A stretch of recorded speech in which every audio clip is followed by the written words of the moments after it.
Le sommet est magnifique. Mais il y a une vérité brutale que personne n'ose vous dire sur YouTube ou dans les livres de développement personnel. Le sommet est un endroit extrêmement étroit. Il n'y a pas de place pour tout le monde là-haut. L'oxygène y est rare et le silence y est assourdissant. Dans ma dernière vidéo, je vous ai donné le protocole 2026. Vous avez choisi vos armes, monteur, writer ou closer. Vous avez juré, dans l'euphorie de l'instant, de détruire la médiocrité qui empoisonne votre existence. C'est la phase facile. C'est le printemps dont parlait Jim Rohn. Mais aujourd'hui, nous devons affronter l'été. Nous devons parler du premier effet secondaire, inévitable et terrifiant, de cette ascension, la solitude. Le mur de l'incompréhension, la rupture des fréquences. Le silence n'est pas vide. Il est plein de réponses que vous refusez d'entendre lorsque vous êtes noyé dans le bruit de la foule. La plupart des êtres humains sont terrifiés par le noir, non pas pour les monstres qu'ils pourraient cacher, mais pour les vérités qu'ils révèlent sur eux-mêmes. Quand vous décidez de devenir un bâtisseur, de reprendre le contrôle de votre souveraineté mentale et financière, vous brisez un contrat social invisible. Un contrat tacite que vous aviez signé avec votre entourage. Celui de rester médiocre pour ne jamais les mettre face à leurs propres échecs. Vous commencez à vous lever plus tôt. Vous refusez les sorties du vendredi soir parce que vous devez peaufiner un script, analyser une page de vente ou comprendre comment fonctionne le pic en dessous, l'onde audio parfaite sur CapCut pour retenir l'attention. Vos amis d'hier commencent à ricaner. Votre famille s'inquiète, vous demande de redescendre sur Terre, d'être réaliste. Ils ne voient pas les fondations de l'Empire que vous coulez dans l'ombre. Ils ne voient que votre absence à leur rituel de distraction. La loi de l'exclusion naturelle, la sélection par le vide. Comprenez la psychologie de la masse. Ils ne vous attaquent pas parce qu'ils pensent que vous allez échouer. Inconsciemment, ils vous attaquent parce qu'ils sont terrorisés à l'idée que vous puissiez réussir. Votre discipline est le miroir insupportable de leur propre procrastination. Si vous réussissez en partant de rien, cela détruit toutes les excuses qu'ils se racontent depuis 10 ans pour justifier leur stagnation. Jim Rohn disait avec une clarté redoutable, « On ne peut pas changer sa destination du jour au lendemain, mais on peut changer sa direction. » Le problème majeur, c'est que lorsque vous changez de direction, vous quittez la file indienne. Vous sortez du troupeau. Et le troupeau a une haine viscérale pour ceux qui s'échappent. Imaginez votre esprit comme un récepteur radio. Pendant des années, vous étiez calé sur la fréquence de la masse. Les potins, les plaintes sur l'économie, la recherche du divertissement immédiat, la gratification instantanée. Aujourd'hui, vous avez tourné le bouton vers la fréquence de l'élite. La production, la valeur, le capital, la discipline. Mais entre ces deux stations, il y a une zone de transition. Une zone où il n'y a que de la friture, du bruit blanc, de l'incompréhension totale. C'est là que vous êtes en ce moment. Vous ne raisonnez plus avec l'ancien monde et le nouveau monde ne vous a pas encore accueilli. Ne faites pas l'erreur fatale de baisser le volume. Affinez le réglage. Laissez le mur de l'incompréhension s'ériger, il sera votre premier bouclier. Transformez l'isolement en forteresse, l'alchimie du bâtisseur. Maintenant que vous êtes seul, qu'allez-vous faire de ce vide? Allez-vous le subir en pleurant sur votre sort, ou allez-vous l'utiliser comme une arme de destruction massive contre vos propres limites? L'objectif n'est pas de survivre à l'isolement, c'est de le transformer en une forteresse imprenable. Comprenez bien la mécanique de ce que les experts appellent le deep work, le travail en profondeur. Le monde extérieur, les algorithmes, la société de consommation, tout est conçu pour vous distraire. Pourquoi? Parce qu'un homme seul, concentré et déterminé est la chose la plus dangereuse pour le système. Le système a besoin de consommateurs anesthésiés, pas de créateurs souverains. En revendiquant farouchement votre solitude, vous reprenez les commandes de votre cerveau. Vous opérez une alchimie mentale. Vous transformez la douleur de l'isolement en une concentration meurtrière, la légion invisible. Mais voici le paradoxe sublime de cette aventure. Vous êtes isolé dans vos chambres, dans vos bureaux, face à vos écrans, mais vous n'êtes pas seul. Vous êtes simplement séparés par la géographie. Regardez le compteur de cette chaîne. Nous sommes 266. En apparence, c'est un petit nombre. Les touristes de YouTube riraient de ce chiffre en le comparant aux chaînes de divertissement qui brassent des millions d'esprits vides. Mais un bâtisseur sait lire entre les lignes. 266 individus qui ont décidé, en même temps, d'adopter le protocole 2026, de déclarer la guerre à leur propre ignorance, de sauter la barre de l'épreuve du terrain et de s'impliquer jusqu'à l'obsession. Ce n'est pas une audience. C'est une armée. C'est une phalange spartiate prête à tenir le défilé contre des millions de consommateurs passifs. Le prix de la vraie liberté, c'est d'accepter d'être incompris par ceux qui ont appris à aimer leur chaîne. Le monde vous demandera d'être normal. Mais la normalité, en 2026, c'est d'être fauché, stressé, dépendant et terrifié par l'avenir. Si c'est cela la normalité, alors criez votre fierté d'être un marginal absolu. Le chronomètre de la règle des 72 heures continue de tourner sans pitié.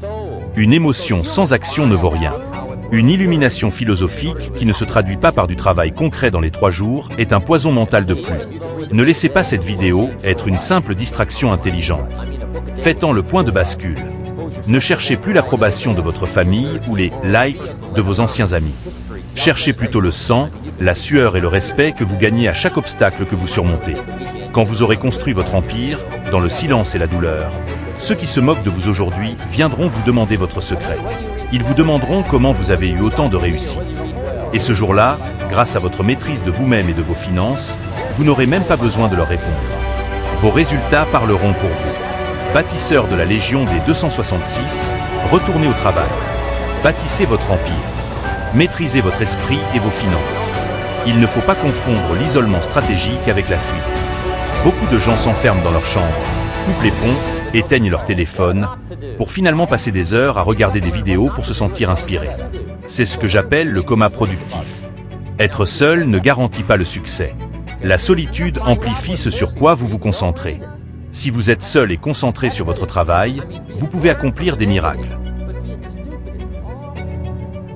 Mais si vous êtes seul et que vous laissez le doute ou la distraction prendre le dessus, vous creusez votre propre tombe beaucoup plus vite que si vous étiez entouré. Le cerveau humain déteste le vide. Quand vous réduisez les interactions sociales superficielles, votre esprit va réclamer sa dose de dopamine. Il va vous murmurer « Allez, juste 5 minutes sur les réseaux. Tu as bien travaillé. » C'est là que le combat commence. La véritable souveraineté, ce n'est pas seulement de dire non à vos amis qui vous invitent à sortir un vendredi soir. C'est d'avoir la force de dire non à vous-même, à vos propres pulsions, quand personne n'est là pour vous surveiller. Le bâtisseur de 2026 ne se cache pas du monde pour rêver, il s'isole pour agir. L'illusion de la préparation est le poison de l'ermite. Vous lisez un 10e livre sur la psychologie de la vente, mais vous n'avez toujours pas appelé un seul prospect. Vous n'apprenez pas, vous vous planquez. Le vrai travail est difficile, laid, plein de frictions. Il vous donne envie d'abandonner à chaque minute. Si votre solitude est trop confortable, c'est que vous ne travaillez pas assez dur. L'épuration de l'entourage, le deuil nécessaire. Il y a une phase dans ce processus dont personne ne parle, le deuil. Construire un empire exige que vous laissiez mourir l'ancienne version de vous-même. Et par extension, vous allez devoir laisser mourir certaines relations. Cela fait mal, profondément mal. On ne parle pas ici de couper les ponts avec des ennemis, mais avec des gens que vous aimez sincèrement. Votre ami d'enfance, avec qui vous avez tout partagé, mais qui n'a aucune ambition et passe ses week-ends à anesthésier son cerveau. Vous allez devoir espacer les appels, puis les annuler. Que va-t-il se passer? Vous allez passer pour le méchant. On dira de vous que vous avez pris la grosse tête. Que vous êtes devenu obsédé, égoïste, distant. Pour devenir le héros de votre propre vie, vous devez accepter d'incarner le méchant dans l'histoire de quelqu'un d'autre. C'est le sacrifice ultime. N'essayez pas de les sauver. C'est une erreur classique du débutant. Vous découvrez le développement personnel, l'indépendance financière, et vous voulez secouer tout votre entourage pour qu'il s'éveille. C'est peine perdue. Vous ne pouvez pas forcer un aveugle à admirer un lever de soleil. Pire, en essayant de les tirer vers le haut, ce sont eux qui vous ramèneront vers le bas. Acceptez cette culpabilité. Elle est le signe que vous êtes humain. Mais ne la laissez pas dicter vos actes. Pardonnez-leur leur incompréhension, souhaitez-leur le meilleur, et retournez à vos fondations. Votre réussite future sera le seul argument qu'ils finiront par respecter. La gestion de l'anxiété, du syndrome de l'imposteur et de la résilience pure. C'est toujours à 3 heures du matin que ça frappe. L'écran de votre ordinateur vous brûle les yeux. Vous venez de publier votre travail, vous avez envoyé vos emails, et la réponse est le silence absolu. C'est la nuit noire de l'âme. Une anxiété physique, viscérale, qui vous serre la poitrine. Une petite voix toxique qui vous dit « Pour qui tu te prends ? Tu n'es personne. Retourne dans le rang, trouve-toi un emploi normal, arrête cette folie. » Quand vous êtes seul au sommet de cette montagne de doute, personne ne viendra vous rassurer. Il n'y a pas de manager pour vous taper dans le dos. Il n'y a que vous, face au vide. C'est exactement ici que se forge l'acier d'un souverain. La majorité des gens craquent à cet instant précis. Ils referment l'ordinateur et retournent à leur vie médiocre pour faire taire l'angoisse. Le bâtisseur, lui, respire. Il regarde l'abysse en souriant. Il sait que l'échec n'est qu'une donnée. Ce montage n'a pas marché. Parfait. J'analyse l'onde audio, je vois où le rythme a chuté, j'ajuste la rétention. Ce texte n'a pas converti. Excellent. Je réécris l'accroche. Dans la solitude absolue de l'échec, vous n'avez pas le luxe de pleurer sur votre sort. Vous devenez froid, clinique, chirurgical. Vous transformez la peur en agressivité stratégique. L'émergence, le couronnement et le retour au monde. La solitude n'est pas une destination finale. C'est un sas de décompression. Un couloir sombre que vous devez traverser pour passer d'une pièce à l'autre. Un jour, après des mois de silence, de travail acharné et de fidélité absolue à vos standards, les fondations vont sortir de terre. Les murs vont s'élever. Le marché va enfin remarquer la qualité anormale de ce que vous produisez.